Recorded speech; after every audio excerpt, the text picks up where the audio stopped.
물리성은 토양에 이렇게 구멍이 없는 것을 이렇게 구멍이 큰 구멍을 만들으라는 거예요. 이게 물리성 개선입니다. 이 토양에 공기도 충분하고 물도 잘 빠지고 물도 잘 붙잡아 둘 수 있는 그런 역할을 하게끔 하라는 거죠. 그래서 물리성 개선은 입단 구조를 개선하는 거고, 즉 유기물 양을 증가시키는 방법이 가장 좋겠다라는 거죠. 그 토양에다가 만약 우리가 볏짚을 넣어갖고 토양을 막 갈았어요. 그럼 처음에는 볏짚이 보이죠.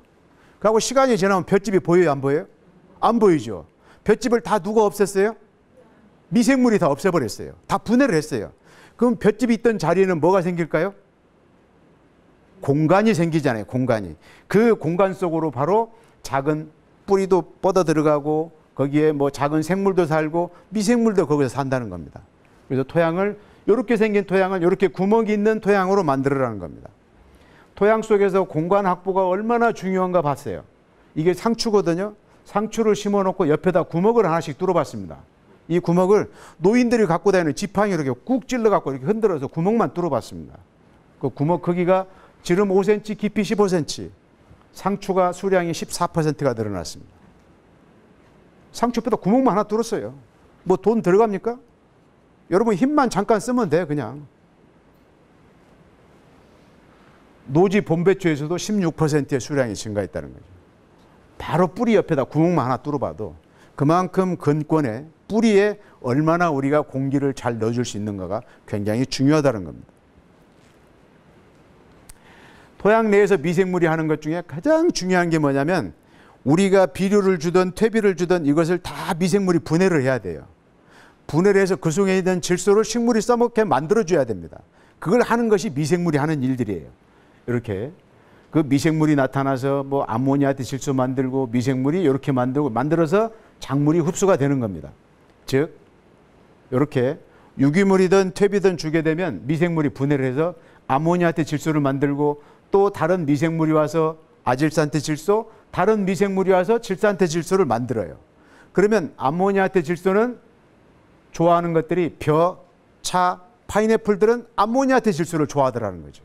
나머지 밭에서 자라는 다른 작물들은 대부분이 다 이 질산테 질소를 좋아하더라는 겁니다. 여러분이 뭐든지 유기물이나 퇴비를 넣어서 암모니아트 질소까지 가는 데에는 시간이 전부 다 다릅니다. 어떤 것들은 뭐 한 달 만에 가는 애도 있고 그러겠지만 볏짚을 밭에다 놓고 갈아보니까 한 2달 정도 가요. 이 암모니아트 질소까지 가는데. 근데 논에서는 약 한 6개월 정도 간다고 합니다. 그런데 이 암모니아트 질소가 이 질산테 질소까지 가는 데는 한 일주일 정도 가요, 시간이. 그러면은 여기서 지금 농사지면서 혹시 미생물제 써보신 분 있나요? 네, 효과는 어떻던가요?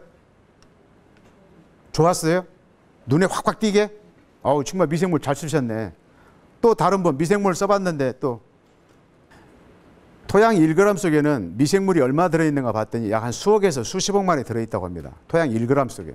1g이면 여러분이 커피 탈 때 쓰는 스푼 하나가 1g이에요. 엄청나게 많은 거죠. 저는 이렇게 그 가성비로 따져보니까 나는 토양에다 이렇게 미생물을 막 뿌려서 주는 것보다는 그냥 1g 속에 수억에서 수십억 마리 들어있는 차라리 미생물을 난 잘 살게 했으면 좋겠다. 그게 훨씬 더 가성비로 좋겠다는 생각이 들어요. 그래서 미생물 제제를 어떻게 쓰셨어요? 작물 쓸 때? 관주? 관주. 예. 그렇게 뭐 관주나 뿌리로 이게 뿌려주는 것보다는 나는 그냥 그 토양 속에 있는 미생물들을 잘 살게 하라는 거죠. 잘 살게 하는 방법이 보니까 천하 쉬워요. 토양 온도가 15도 이상이면 됩니다. 이게 요새 같은 날씨에는 토양 속의 미생물이 아주 잘 살아요. 여러분이 걱정 안 해도 잘 살 만큼 이렇게 살고 있습니다. 그 다음에 토양의 미생물들은 pH가 6에서 7이면 아주 잘 살아요. 아까 pH는 6에서 7로 뭘로 맞춘다고 그랬죠? 석회로 맞춘다고 그랬잖아요. 이게 석회만 잘 넣어주면 토양의 미생물은 잘 살아요. 그 다음에 유기물은 넣어주면은 유기물을 제가 계속 넣으라고 했잖아요. 아까 뭐 1년 지나봐야 뭐 다 없어진다고 그러니까 유기물은 매년 넣어줘야 된다는 거죠. 그 다음에 비료 농도, 이게 염류 농도라 하는데 이것은 2 이하로 맞춰주면 돼요. 비료 농도는 누가 맞춰줘요? 기술센터 직원이 맞춰주잖아요. 여러분이 토양 갖다 주면. 그러니까 이렇게만 하면 토양 속에 있는 미생물들은 잘 살아가요. 그래서 구태여 나는 여러분들이 막 미생물 재질을 쓰려고 그렇게 안 와도 저는 충분하다고 봅니다.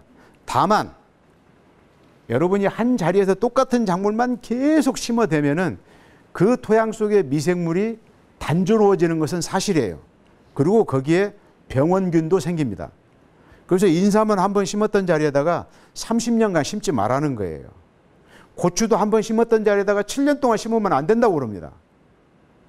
이게 작년에 심었던 자리에 올해 또 고추 심으면 병이 더 많이 와요. 이게 옮겨서 심는 거예요, 이게. 그래서 연작이라는 게 필요하다는 겁니다. 그러면 제가 그동안 얘기했던 것을 정리를 해보면 이렇게 생겼어요. 표가 굉장히 복잡하죠. 여러분 시험 봐야 되니까 복잡하게 만들어놨어요, 지금. 물리적인 거, 화학적인 거, 미생물적인 거. 여기에 뭐 요인들도 여러 가지 있습니다. 계량 대책도 여러 가지 세워놨어요.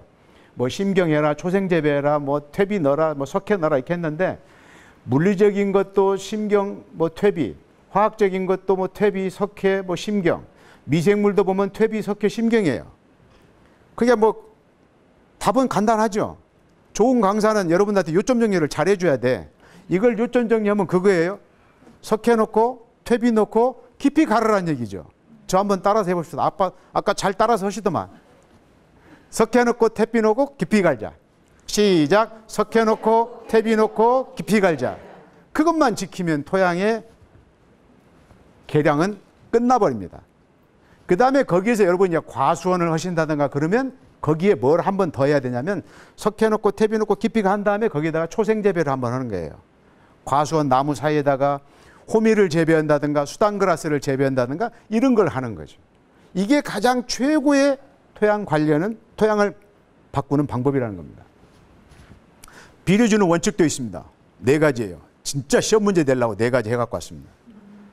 자, 비료도 여러분이 나무통 속에 물을 담아 놓으면은 저 물이 어디로 새냐면 가장 높이가 낮은 데로 새요.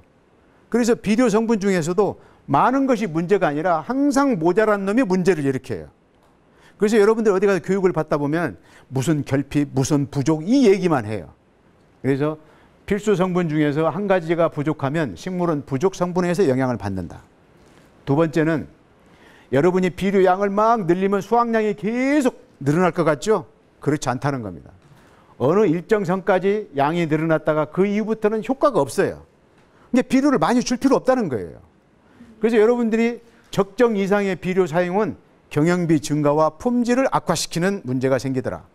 여러분이 작물을 키우면서 흰가루 왔다, 진딧물 왔다, 온실가루 왔다. 이 대표적인 게 뭐냐면은 질소를 많이 주면 그렇게 오는 겁니다. 여러분이 진딧물이 왔다면 아이고 내가 질소를 너무 많이 줬구나 이렇게 생각을 해야 돼요. 이놈의 진딧물은 맨날 온다라고 생각하면 안 되고 아 내가 비료를 너무 많이 줬구나. 비료 많이 주면 진딧물이 귀신같이 알고 와요. 세 번째는 작물도 지가 좋아하는 비료 성분이 다 다릅니다. 벼는 질소를 더 많이 좋아해요. 보리도 그렇고. 콩은 칼리를 제일 좋아합니다. 땅콩은 인산을 제일 많이 좋아해요. 이렇게 작물마다 자기가 좋아하는 비료 성분들이 다 따로따로 있다는 거예요. 근데 여러분들은 오직 가서 비료 주어 그러면 21-17-17로 다 해결해버려요, 그냥. 만병통치약이에요, 저게 막. 논에다 쓰던 것도 막 주고, 막 고추밭에도 주고 다 줘버린다는 거죠. 그러다 보니까 토양에서 양분의 불균형이 온다는 겁니다. 여러분도 한 번에 밥 먹으면, 한 번에 밥을 몽땅 먹으면 우리가 어떻게 돼요? 네, 짜구나, 짜고. 비료도 마찬가지예요. 한 번에 많이 주면요, 식물에 문제가 옵니다. 그래서 비료도 여러분이 할 수만 있으면 조금씩 자주 주는 게 좋아요. 그래서 여러분이 물 줄 때마다 내가 비료를 조금씩 물에다 타서 주는 것이 최고의 비료 주는 방법입니다. 저보고 1시간만 하라고 그래서 정말 1시간만 엑기스만 와서 했어요. 제가 보통은 한 서너 시간씩 해야 되는데 저 오늘 준비한 게 여기까지입니다. 네, 수고하셨습니다.